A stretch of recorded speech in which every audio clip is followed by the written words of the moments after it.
Spit on your grave. कहानी की शुरुआत में हम जेनिफर नाम की एक राइटर को देखते हैं जो शहर से दूर एक शांत जगह पर रहने आई होती है ताकि वो वहाँ पर अपनी बुक लिख सके। फिर वो एक स्टोर में जाती है और एक आदमी से मिलती है ताकि वो उससे अपने केबिन की चाबी ले सके। फिर वो आदमी उसे वहाँ की चाबी देता है और साथ ही वहाँ जाने का रास्ता भी बताता है। अब रास्ते में जेनिफर एक गैस स्टेशन पर रुकती है ताकि वो गाड़ी में पेट्रोल भरवा सके। तभी वहाँ पर उसे दो लोग दिखाई देते हैं जो उसे ही घूर रहे होते हैं, जिनका नाम एंडी और स्टैनली होता है। तभी वहाँ पर जॉनी नाम का एक वर्कर आता है और उसकी मदद करने लगता है। वो जेनिफर से पूछता है कि वो कहाँ रुकी हुई है। इस पर जेनिफर कहती है कि वो यहाँ पास ही के एक केबिन में रहने वाली है। तभी पैसे देते वक्त जॉनी का पैर एक कैन से टकरा जाता है, जिसे देखकर उसके दोस्त हंसने लगते हैं। जेनिफर उससे इन सब के लिए माफी मांगती है और उसे पैसे देकर वहाँ से चली जाती है। अब वो अपने केबिन में पहुँच जाती है जो कि जंगलों के बीचों बीच था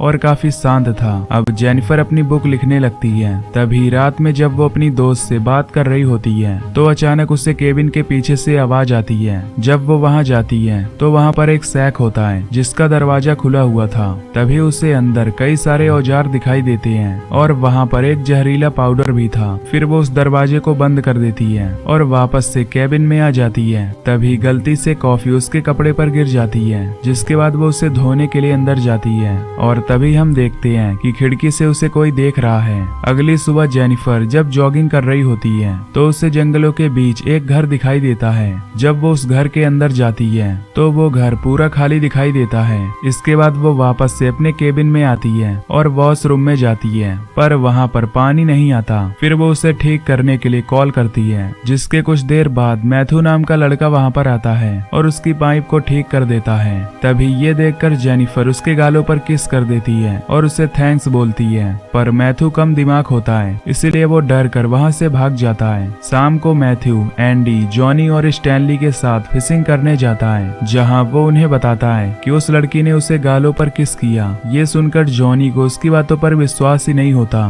तभी स्टैनली जॉनी को अपने कैमरे में जेनिफर की वीडियो दिखाता है, जिससे हमें पता चलता है कि वो ही जेनिफर को खिड़की से देख रहा था। ये सब देखकर जॉनी की नीयत खराब होने लगती है और अब वो जेनिफर के साथ गलत करना चाहता था। रात में जेनिफर जब सो रही होती है तो अचानक उसे दरवाजे से कुछ आवाज आती है। जब वो वहाँ पर जाती है तो उसे वहाँ पर एक मरी हुई चिड़िया दिखती है। तभी वो देखती है कि उसके सैक का दरवाजा भी खुला हुआ है। ये देखकर वो उसे बंद करती है और वापस अपने केबिन में आ जाती है। तभी वो अपने लैपटॉप पर उन्हीं तीनों की फोटो देखती है, जिसके बाद वो तीनों वहाँ आकर उसे घेर लेती हैं। ये देखकर जेनिफर उनसे कहती है कि उसका बॉयफ्रेंड यहाँ आने वाला है, इसलिए वो यहाँ से चले जाएं। इस पर जॉनी कहता है कि मुझे पता है कि यहाँ पर तुम्हारा कोई बॉयफ्रेंड नहीं है और तुमने मैथ्यू के गाल पर किस भी किया था। जेनिफर उससे कहती है कि वो उसने बस थैंक्स बोलने के लिए किया था। ये सुनकर जॉनी कहता है कि वो शहर की लड़कियों को अच्छी तरह जानता है और वो जानता है कि उन्हें क्या चाहिए होता है। तभी वो उसे दारू की बोतल देता है और उसे पीने के लिए कहता है, लेकिन जेनिफर ये नहीं करना चाहती थी। तभी वो उससे कहता है कि अगर वो ये पी लेगी तो वो लोग यहाँ से चले जाएंगे, जिससे अब जेनिफर वो दारू पीने लगती है,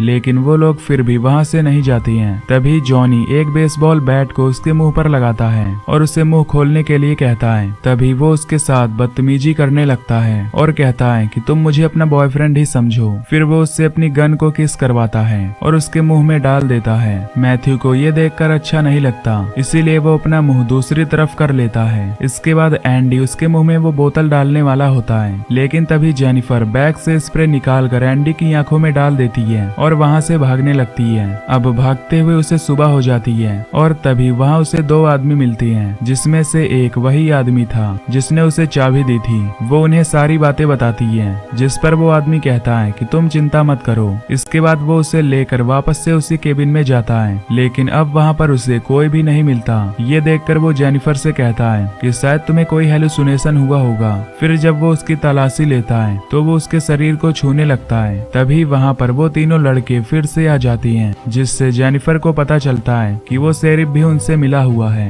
तभी वो शेरिफ उससे कहता है कि अब तुम्हारे साथ बहुत बुरा होने वाला है। तभी जॉनी जेनिफर को पकड़ लेता है और मैथ्यू को अपने कपड़े उतारने के लिए कहता है। वो उसे मर्द बनने के लिए कहता है। ये सुनकर मैथ्यू भी अपने कपड़े उतारने लगता है। इसके बाद वो जेनिफर के कपड़े फाड़ कर उसे नीचे लेटा देती है और फिर वो मैथ्यू को उसका यूज करने के लिए कहते हैं। फिर मैथ्यू उसके ऊपर आकर उसका शोषण करने लगता है, जिससे जेनिफर को बहुत दर्द होता है। तभी शेरिफ को उसकी बेटी एंजल का कॉल आता है, जो उसे आज जल्दी घर आने के लिए कहती है, क्योंकि वो उसे एक सरप्राइज देने वाली थी। शेरिफ उसे लव यू कहता है और कहता है कि आज वो जल्दी वापस आ जाएगा। फिर वो लोग जेनिफर को वहीं छोड़कर वहां से चले जाती हैं। उनके जाने के बाद जेनिफर किसी तरह उठती है और वहां से बाहर निकलकर जाने लगती है, लेकिन तभी आगे जाने पर उसे वो पांचों फिर से मिल जाते हैं, क्योंकि अभी भी उनका मन नहीं भरा था। तभी वो लोग उसे पकड़ लेते हैं और जमीन पर लेटा देते हैं। एंडी उसके मुंह को पानी में डाल देता है। फिर शेरिफ वहां आकर उसके साथ गलत करने लगता है, जिसके बाद वो दरिंदे एक एक करके उसका शोषण करने लगते हैं और जब उनका मन भर जाता है तो वो उसे छोड़ देते हैं। जिसके बाद अब जेनिफर वहां से जाने लगती है और अब वो पूरी तरह पागल सी हो गई थी। फिर जब वो एक पुल के पास पहुंचती है तो वो पांचों फिर से उसे मारने के लिए वहां आ जाती हैं, पर तभी जेनिफर पानी में कूद जाती है और जब वो पांचों पानी में देखते हैं तो उन्हें जेनिफर कहीं भी नजर नहीं आती।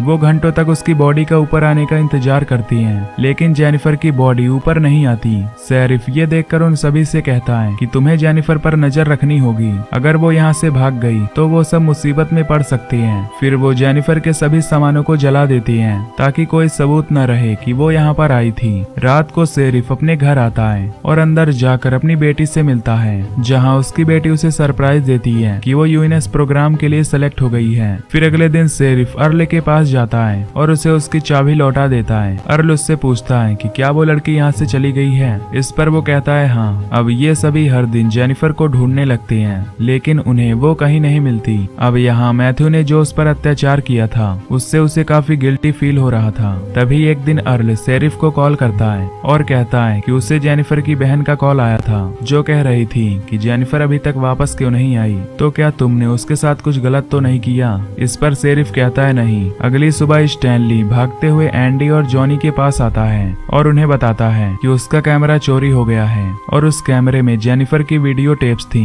ये सुनकर जॉनी स्टैनली को पीटने लगता है और कहता है कि तुम्हें वो रिकॉर्ड करने की क्या जरूरत थी। रात को जॉनी जब अपने घर में होता है तो उसे अपने दरवाजे पर कुछ आवाज आती है। जब वो वहां जाता है तो उसके दरवाजे पर एक मरी हुई चिड़िया होती है। ये देखकर वो सोचता है कि स्टैनली और एंडी उसके साथ प्रैंक कर रहे हैं। तभी उसे फिर से वही आवाज आती है और वहां जाने पर उसे जेनिफर की एक फुट बियर मिलती है, जिसे देखकर वो काफी घबरा जाता है। तभी उसे झाड़ियों में से कुछ आवाज आती है। जब वो वहां जाता है तो उससे मैथ्यू के रबर बैंड्स मिलते हैं, जिससे उसे लगता है कि मैथ्यू ही ये सब कर रहा है। अगले दिन शेरिफ जब अपने घर आता है तो उसकी वाइफ गिफ्ट देकर उससे कहती है कि किसी ने तुम्हारे लिए भेजा है, जिसके अंदर एक कैसेट है और वो दोनों उसे साथ में देखेंगे। अब शेरिफ जब उस कैसेट को देखता है तो समझ जाता है कि उसमें जेनिफर की वीडियो है। ये देखकर वो काफी डर जाता है और उन लड़कों के पास जाता है।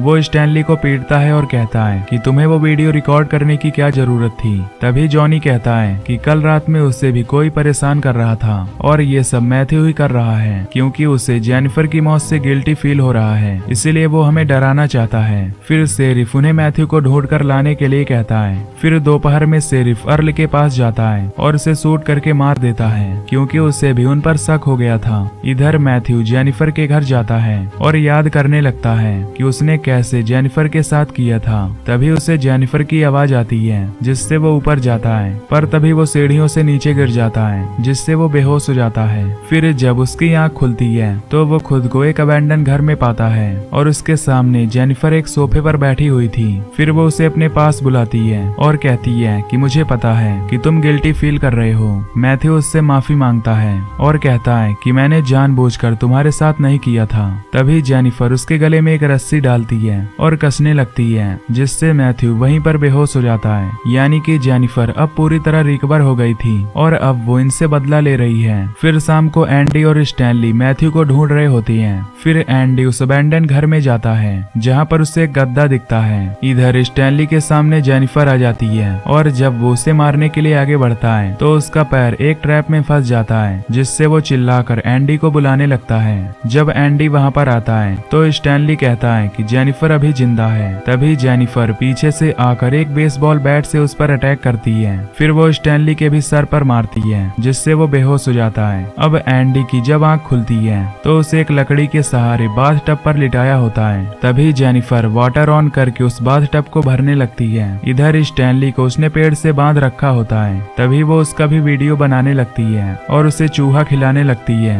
फिर वो उसकी आईब्रो एकदम ऊपर कर देती है जिससे वो अपनी आंखें न झपका पाए। फिर वो एंडी के पास जाती है जहां एंडी उससे माफी मांगता है। जेनिफर उससे कहती है कि वो भी उसके सामने ऐसे ही गिड़गिड़ाई थी, लेकिन उन्होंने उसकी एक नहीं सुनी और उसका जमकर फायदा उठाया। वो उसका मुंह पानी में डुबोकर कहती है कि वो उसे बहुत बुरी मौत देने वाली है। फिर वो एक मछली का पेट फाड़ती है और उसका मांस निकालकर स्टैनली की आंखों में घुसा देती है। इसके बाद वो एंडी के पास जाकर उसके पानी में जहर मिला देती है और फिर उसमें से एक लकड़ी निकाल देती है जिससे एंडी उस पानी में चला जाता है और उसका मुंह जल जाता है। इधर कुछ पंछी आकर स्टैनली की आंख में लगा मांस खाने लगते हैं और तभी वो उसकी आंखें भी निकाल लेते हैं जिससे उसकी बुरी तरह मौत हो जाती है। इसके बाद जेनिफर उसी गैस स्टेशन पर जाती है और जॉनी को किडनैप कर लेती है। इसके बाद वो उसे बांधकर उसे प्रताड़ित करने लगती है और फिर लास्ट में उसका पेनिस काट कर उसी के मुंह में डाल देती है जिससे उसकी वहीं पर मौत हो जाती है।